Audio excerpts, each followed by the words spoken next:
Thank you very much, Jenna. Just working on my scavenger hunt here, teaching me about the history of Transcona. It's called Kids Quest, but you know what? The whole family can play. To tell us a little bit more about that, I want to introduce you to Laura Chandler from the Transcona Historical Museum. Good morning. Hello. Very excited about Kids Quest. Explain the idea behind this. Well, it's a good way for kids to kind of get out and explore their own community. It starts in the museum, you answer a few questions, you go out, follow a map around the community, answer some questions. When you're done, get an awesome prize pack. And there's pixie sticks in that prize pack. There really There are. was pixie sticks in that prize pack, but they mysteriously went missing. But so what sorts of questions we're going to be learning about? Transcona was its own town until 1961. In 1972, it became a part of Winnipeg. What happened between those years? We don't just have to know these things. We're going to be able to find the answers inside of the museum and then carry on throughout the community, getting to answer some very fun questions, like learning about the origins of the name Transcona. Laura, how did that name come to be? Well, the Trans comes from the Transcontinental Railway. Okay. And the Kona comes from Lord Strathcona, who drove the last spike into the Canadian Pacific Railway. Oh, wow.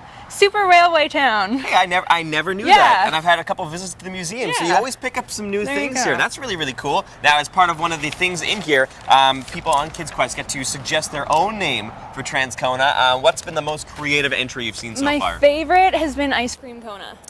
Ice cream Kona. That's clever. Yeah. I like it. That's a thinker, too. Yeah. Very, very clever child. Now, as far as the age groups go, we encourage families to do this together, but kids can do it independently.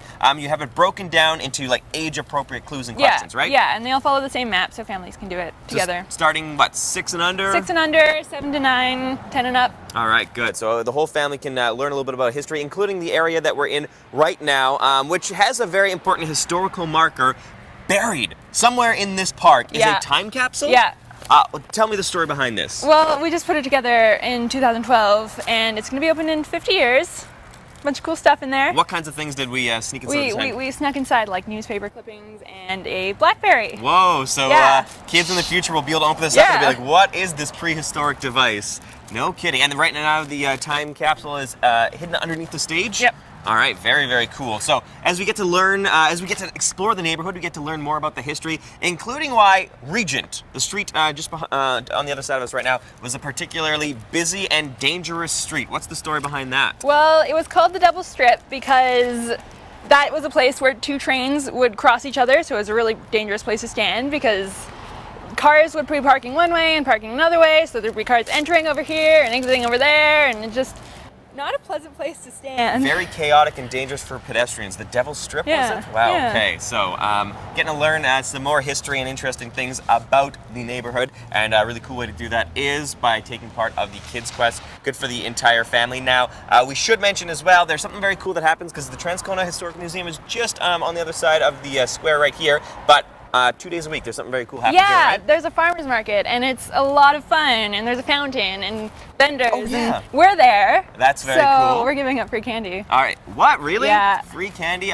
Sold. Laura, thank you so much for that. Jeremy, Courtney, getting to learn some of the really fun and interesting history of Transcona, including just how hard some of the folks had to work here.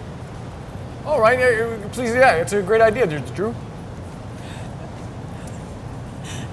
Well, if you were a police officer in Transcona back in the day, you had to do double duty and be a police officer and a firefighter. You wore the same uniform, belonged into one building, but you had to do both jobs. So those guys must have been getting absolutely no sleep. No kidding. Thanks so much, Drew.